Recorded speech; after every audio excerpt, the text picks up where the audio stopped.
예수 인도하시니 내 주 안에 있는 긍휼 어찌 의심하리요.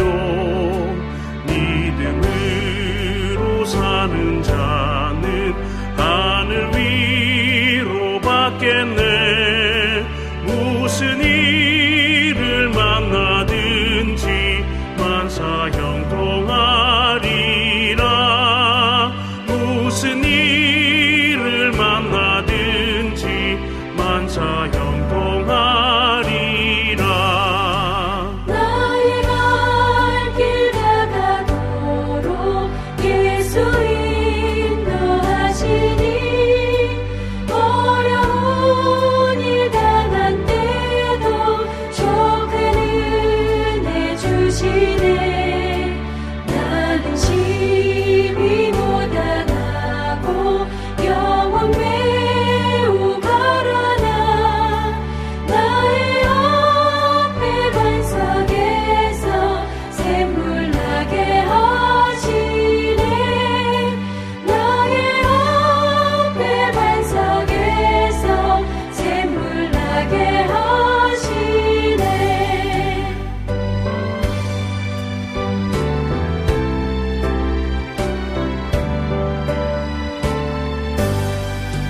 나의 갈 길 다가도록 예수 인도하시니 그의 사랑 어찌 큰지 말로 할 수 없도다. 성령 강화 받은 영혼 하늘 날아갈 때에 영영 부를 나의 찬송 예수 인도하셨네. 영영 부를 나의 찬송 예수 인도하셨네.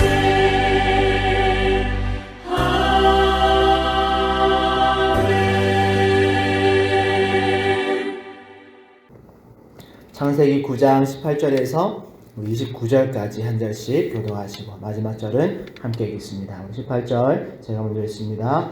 방주에서 나온 노아의 아들들은 셈과 함과 야벳이며 함은 가나안의 아버지라. 노아의 이 세 아들로부터 사람들이 온 땅에 퍼지니라. 노아가 농사를 시작하여 포도나무를 심었더니 포도주를 마시고 취하여 그 장막 안에서 벌거벗은지라. 가나안의 아버지 함이 그의 아버지의 하체를 보고 밖으로 나가서 그의 두 형제에게 알림해 셈과 야벳이 옷을 가져다가 자기들의 어깨에 메고 뒷걸음쳐 들어가서 그들의 아버지의 하체를 덮었으며 그들이 얼굴을 돌이키고 그들의 아버지의 하체를 보지 아니하였더라. 노아가 술이 깨어 그의 작은 아들이 자기에게 행한 일을 알고 이에 이르되 가나안은 저주를 받아 그의 형제의 종들의 종이 되기를 원하노라 하고 또 이르되 셈의 하나님 여호와를 찬송하리로다. 가나안은 셈의 종이 되고 하나님이 야벳을 창대하게 하사 셈의 장막에 거하게 하시고 가나안은 그의 종이 되게 하기 원하노라 하였더라. 홍수 후에 노아가 350년을 살았고 그의 나이가 950세가 되어 죽었더라. 아멘. 오늘은 실수와 죄를 대하는 성도의 자세라는 제목으로 하나님 말씀을 전하려고 합니다. 우리는 어제 창세기 9장 앞부분에서 홍수가 그치고 하나님께서 무지개 언약으로 새롭게 시작하는 노아와 모든 생물에게 은혜를 베푸시는 모습을 살펴보았습니다. 그리고 오늘 이 시간에는 18절 19절에 보니까 방주에서 나온 노아와 그 세 아들을 통해서 인류가 다시 번성하는 과정에서 생긴 하나의 에피소드를 통해서 우리에게 주시는 교훈을 살펴보려고 합니다. 18절 19절에 보면 시간이 상당히 또 지나죠. 그리고 이 시간 동안 막 수만 명 이렇게 인구가 급속도로 늘어나지는 않았겠지만 홍수 직후에 8명이었던 가족이 수십 명, 수백 명, 수천 명의 수천 명 이렇게 늘어나서 한 지파에서 한 민족으로 불릴 만큼의 그런 수적인 번성이 있었습니다. 그리고 시간이 지나는 어느 해에 20절, 21절에 보니까 노아는 포도농사를 했고 포도주를 마시고 취해서 그 장막 안에서 벌거벗고 잤습니다. 자, 여기서 문제의 발단을 노아의 실수로 이해하는 경우가 많습니다. 그런데 우리나라에서는 기독교인의 이 금주를 성도의 덕목 중에 하나로 여기기 때문에 술을 먹고 취해서 추태를 부리는 것이 성도로서 해서는 안 되는 일 중에 하나이죠. 그리고 이것을 가지고 죄라고까지 지적할지는 모르겠지만 여러분, 포도주를 음료로 여기던 당시의 문화와 또 서양의 여러 나라들은 그들의 문화 안에서 술을 먹고 취해서 벌거벗고 잠든 것이 전혀 문제가 될 것이 없는 그런 문화의 삶이 있다는 것을 우리가 이해해야 합니다. 물론 노아가 이렇게 다 벗고 길바닥에서 누워서 자다가 수많은 사람들에게 어떤 부끄러운 모습을 보였다면 큰 실수가 되겠지만 오늘 성경은 분명히 그 장막 안에서 벌거벗은 자라고 상황을 기록해 놓았습니다. 참고로 노아가 살았던 시대의 생활 문화는 요즘으로 말하면 유목민과 같이 장막을 치고 살았습니다. 그리고 예전에는 오늘날보다 훨씬 더 가장의 권위가 높았던 시대이죠. 또한 노아는 홍수 이후 세대에게는 정말 그들의 모든 민족의 대표격인 인물입니다. 그런 정황을 고려했을 때 아버지 노아의 장막이 따로 구분되어져 있었을 겁니다. 그러면 노아가 자신의 장막에서 벌거벗고 잠든 게 실수라고 할 수 있을까요? 그런 질문을 한번 해봐야 하는 거죠. 다르게 비유를 들면 오늘날에도 개인의 취향에 따라서 잘 때 그냥 속옷만 입고 자는 사람도 많죠. 물론 술이 취해서 길바닥에서 만약 속옷만 입고 잠들었다면 그걸 실수라고 할 수 있겠지만 여러분, 자신의 집에서 자신의 방에서 속옷만 입고 잠드는 게 실수인가 부끄러운 일인가 질문을 해볼 수 있다는 거죠. 그리고 가장 결정적인 것은 성경 어디에도, 오늘 보면 어디에도 노아가 술 먹고 실수를 했다라는 부정적인 지적이 없습니다.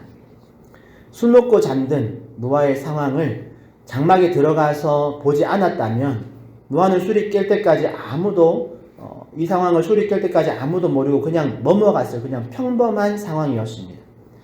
아니, 그 장면을 처음 발견했던 이 함이 그것을 수치로 생각하지 않고 그냥 지나쳤다면 아무런 흠도 되지 않는 상황이었다란 말입니다. 생각해 보십시오. 아버지와 아들이 서로의 하체를 보는 일이 부끄러운 일인가요? 목욕탕 가면 다 보는 일상 아닙니까? 그러니까 이걸 이렇게 별로 대수롭지 않은 그런 일을 하면 굳이 형제들에게 밖에 나가서 알리는 거죠. 어찌 보면 여기까지는 사실 그냥 있을 수 있는 일이라고 생각할 수 있습니다.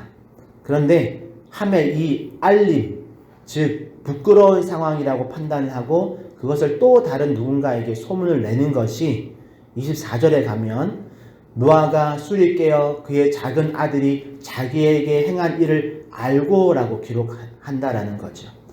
노아가 술 깨서 어떻게 자신에게 있었던 일을 어떻게 알았을까? 예를 들어보면 노아가 잠이 깨서 보니까 자신이 자기 방에서 홀랑벗고 잤는데 누군가 옷을 덮어줬습니다. 그래서 나가서 아들들에게 누가 날 덮어줬냐? 라고 물으니까 아들들이 이 차 저 차에서 덮어드렸습니다 라고 했을 수도 있겠죠. 그런데 만약 여기까지 해서 이 세 아들이 아는, 그래서 셈과 야베스를 통해서 노아가 그 상황의 전체적인 이야기를 알았다면 이게 막 화를 내면서 함의 아들인 가나안 자신의 손주를 저주하고 징계할 만큼의 큰 사건이 아니지요. 우리가 앞서 하나님께서 노아를 어떻게 평가했는지를 알고 있지 않습니까? 노아가 그렇게 속 좁은 인물이 아닙니다. 그러면 24절에 노아가 자신에게 있었던 일을 알게 된 것을 어떻게 알게 된 것일까요? 그것은 함이 형제들에게만 알린 것이 아니다라는 거죠. 이 소문을 또 다른 누군가에게 까발리고 다녔다라고 볼 수 있습니다. 정리해보면 노아가 술을 먹고 자신의 방에서 벌거벗고 잔 것은 특별히 수치가 될 만한 상황이 아니었는데, 그런데 이 대수롭지 않은 장면을 함이 형제들에게도 알리고 또 다른 누군가에게도 소문을 퍼뜨렸던 거죠. 그래서 술 깨고 난 노아가 정신을 차리고 나가서 보니까 사람들이 수군거리고 있는 겁니다. 자신을 존경하던 그런 눈빛이 사라지고 조롱하고 비방하는 그런 상황을 만나게 되어진 겁니다. 것입니다. 그래서 알게 된 거죠. 아, 내가 술 취해서 내 방에서 잠든 것을 사람들이 알았구나라는 것을 알게 된 겁니다. 그래서 조사해 보니까 함이 온 동네에 소문을 퍼뜨리고 다닌 것을 알게 되었습니다. 자, 이쯤에서 다른 질문을 하나 해보겠습니다. 여러분, 오늘 이런 정황 안에서 노아와 함 중에 누가 죄인입니까? 노아는 죄라고 할 만한 것을 행하지 않았습니다. 고의성도 없었고 누군가에게 피해를 준 것도 아닙니다.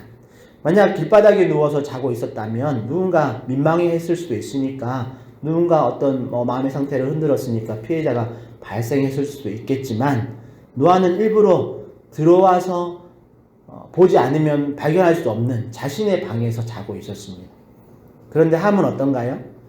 노아가 죄를 지은 것도 아니고 실수라고 할 것도 아닌 어떤 장면을 나가서 형제들에게 소문을 내고 더 나가서 더 많은 사람들에게 소문을 퍼뜨립니다. 그래서 그 소문이 돌고 돌아서 당사자의 귀에까지 들어가게 합니다. 또한 함은 결코 이 소문을 실수로 퍼뜨린 게 아닙니다. 나가서 형제들에게 알린 것도 의도적이었고, 그 소문이 퍼져서 아버지이자 족장인 노아의 권위가 바닥에 떨어지는 어떤 이런 피해를 입혔습니다. 그러니 다시 한번 물어보면, 노아와 함 중에 누가 죄를 지었습니까? 노아는 많이 잡아봐야 실수를 한 것이고, 함은 작게 잡아도 죄를 지은 것입니다. 그러기에 노아의 진노는 결코 과잉 진압을 한 게 아닙니다. 하나님께서 당대의 의인으로 완전한 자로 평가하시는 노아가 아들이 자기 형제들에게 말 한 번 했던 것 가지고 이렇게 진노한 것이 아니다라는 점을 여러분 오늘 사건을 대할 때 잊어서는 안 됩니다. 그리고 우리는 이 사건을 통해서 성경이, 그리고 하나님께서 우리에게 알리고자 하는 것을 바르게 이해해야 합니다. 하나님은 이 사건을 성경에 기록해 놓은 이유는 이 사건을 통해서 막 술 취하지 말아라, 술주정하면 안 된다, 막 홀랑 벗고 자면 안 된다, 이런 걸 지적하려고 여기다 기록해 놓은 것이 결코 아닙니다. 하나님은 지금 노아의 행동을 지적하려는 것이 아닙니다. 인간의 부패한 본성은 언제든지 타인의 작은 흠을 크게 과장해서 조롱거리로 만들고 소문을 내고 그것을 가지고 정죄거리로 삼을 수 있는 그런 연약한 존재라는 점을 지적하려고 하시는 겁니다. 그리고 그런 타인의 약점을 이용해서 자신의 유익으로 삼고 그런 삼는 그런 악한 본성에 너희들은 넘어가지 말아라, 이 함과 같은 실수를 하지 말아라, 그렇게 경고하기 위해서 이 사건을 성경에 기록해 놓은 것이죠. 어찌 보면 함은 아버지의 작은 행동을 가지고 거의 모함에 가까운 죄를 지었습니다. 그로 인해서 자신의 아버지에게 손주가 되는 가나안의 저주를 받는 큰 형벌을 받은 것입니다. 이 부분도 노아가 과잉 징계를 한 것으로 오해하면 안 됩니다. 노아를 과잉 징계한 것으로 판단하면 상대적으로 함의 죄를 가볍게 여기는 실수를 하게 됩니다. 그러니까 이건 정말 주객이 전도된 상황으로 성경을 이해하게 되는 거죠. 그러기에 오늘 이 노아와 함 사건에서 우리는 실수와 죄를 대하는 성도의 자세를 잘 숙지할 필요가 있습니다. 일단 실수와 죄가 다르다는 점을 분명히 해야 합니다.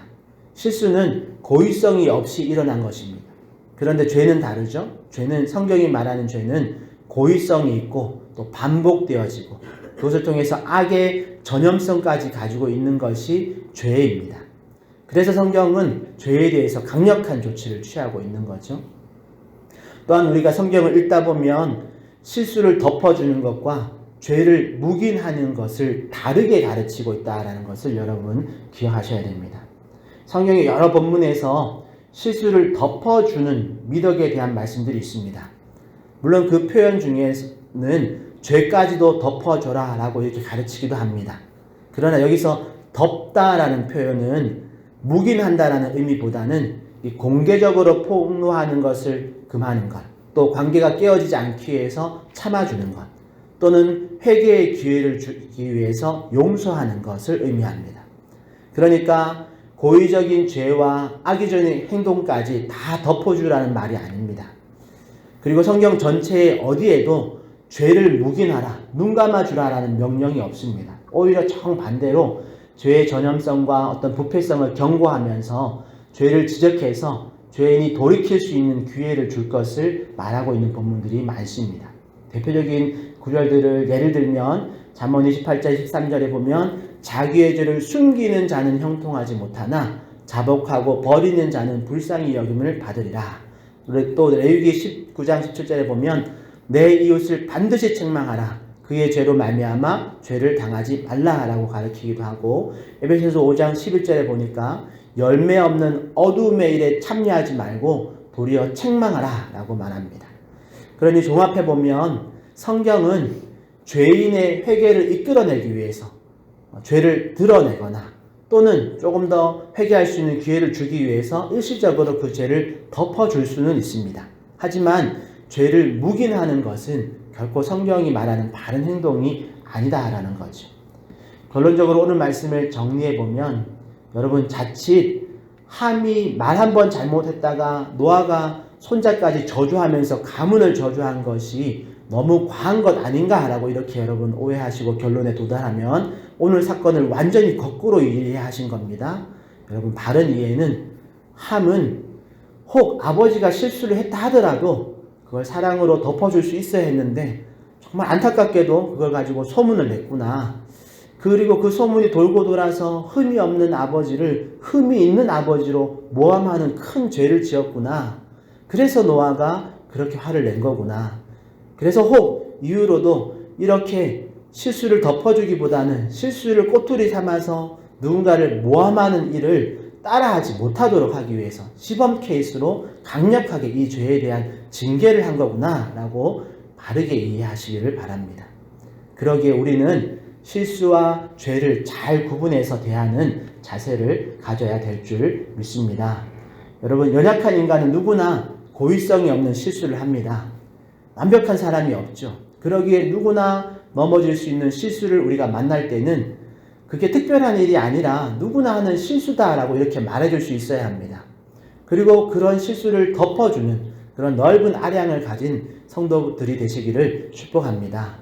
그래야 내가 실수할 때도 누군가의 아량을 통해서 넘어갈 수 있는 그런 은혜를 입게 된다는 것 꼭 기억하시길 바랍니다. 하지만 반대로 고의적이고 반복적이고 전염성이 있는 죄는 우리가 결코 묵인하고 넘어가서는 안 됨을 잊지 마시기를 바랍니다. 물론 그 죄를 무조건 한번 죄 지었다고 공개적으로 정죄하기보다는 우리가 앞서서 설명했던 것처럼 그런 어떤 공개적인 정죄보다는 개별적으로 지적하고 또 경고하고 죄를 돌이킬 수 있는 기회를 주는 것이 훨씬 더 지혜롭습니다. 하지만 그 죄가 그렇게 경고하고 또 돌이킬 수 있는 기회를 줬음에도 불구하고 그 죄가 계속된다면 그 죄는 결코 묵인해서는 안 됩니다. 공동체를 위해서라도 필요하다면 함과 같이 시범 케이스로 삼아서라도 강력하게 질책하고 책임을 물어야 하는 거죠. 그래야 그 모습을 보고 후대들이 죄에 대한 경각심을 가지고 다시는 동일한 죄를 범하지 않게 될 것입니다. 그러기에 사랑하는 우리 화전충영교회 성도 여러분들은 여러분, 고의성이 없는 실수는 넓은 아량으로 덮어주는 그런 푸근한 성도들이 되시기를 축복합니다. 하지만 고의적이고 반복적인 또 전염성이 있는 이런 죄에 대해서는 우리가 지혜롭게 대처할 줄 아는 그런 성도들이 되시기를 축복합니다. 그럴 때 하나님께서 우리 공동체를 더 기뻐하시고 또 사용하시기 합당한 그런 하나님의 거처로 함께 지어가실 줄 믿습니다. 오늘도 그렇게 또 한 부분 우리가 더욱 성숙해져 가는 그런 은혜가 넘치는 그런 귀한 하루가 되시기를 예수님의 이름으로 축복합니다. 기도하겠습니다. 하나님 감사합니다. 오늘 함과 노아의 사건을 통해서 우리의 입술의 죄가 얼마나 큰지를 보고 배우게 하시는 감사를 드립니다. 하나님, 우리가 때로는 실수를 가지고 그것을 꼬투리 삼아서 누군가를 모함하거나 그것으로 누군가를 또 어렵게 만드는 그런 실수 또 그런 죄를 범하는 경우들이 있습니다. 하나님, 우리의 입술을 잘 다스릴 수 있는 지혜를 주시고 혹 그런 죄에 넘어졌을 때 또 우리가 잘 돌이키고 회개할 수 있는 은혜를 주시고 하나님, 또 고의성이 없는 어떤 실수를 우리가 만날 때에는 우리도 여전히 실수할 수 있는 존재임을 기억하며 그 실수들을 덮어줄 수 있는 넓은 아량이 있는 성도들로 성숙되어지게 하여 주시옵소서. 그렇게 우리의 상황에서 또 실수와 죄를 대하는 그 자세를 우리가 바르게 잘 구별할 수 있는 그런 분별력 주시고, 그렇게 오늘 하루 가운데도 우리가 그렇게 우리의 사회 속에 있는 여러 가지 연약한 부분들, 때로는 어떤 고의적인 어떤 죄성들, 이런 것들을 지혜롭게 대하고 지혜롭게 분별하며 더 대처할 수 있는 우리 모든 성도들 되게 하여 주시옵소서. 그렇게 우리 한 사람 한 사람을 오늘도 더 성화시켜 나가는 귀한 은혜가 있게 하여 주시옵소서. 감사하며 예수님의 이름으로 기도합니다. 아멘. 하늘에 계신 우리 아버지여, 이름이 거룩히 여김을 받으시오며 나라의 임하옵시며 뜻이 하늘에서 이룬 것 같이 땅에서도 이루어지이다. 오늘날 우리에게 일용할 양식을 주옵시고 우리가 우리에게 죄 지은 자를 사하여 준 것 같이 우리 죄를 사하여 주옵시고 우리를 시험에 들게 하지 마옵시고 다만 악에서 구하옵소서. 대개 나라와 권세와 영광이 아버지께 영원히 있사옵나이다. 아멘. 오늘 말씀 생각하시면서 우리가 또 실수와 또 죄를 대하는 우리의 모습들을 잘 돌아볼 수 있게 해달라고 기도하시고, 또 우리 주변에 있는 환우들을 위해서, 또 우리 교회 성도들, 우리의 교회의 부흥을 위해서 개인의 기도 제목 가지고 우리 주님 한번 찾고 통성으로 기도하며 나가겠습니다. 주여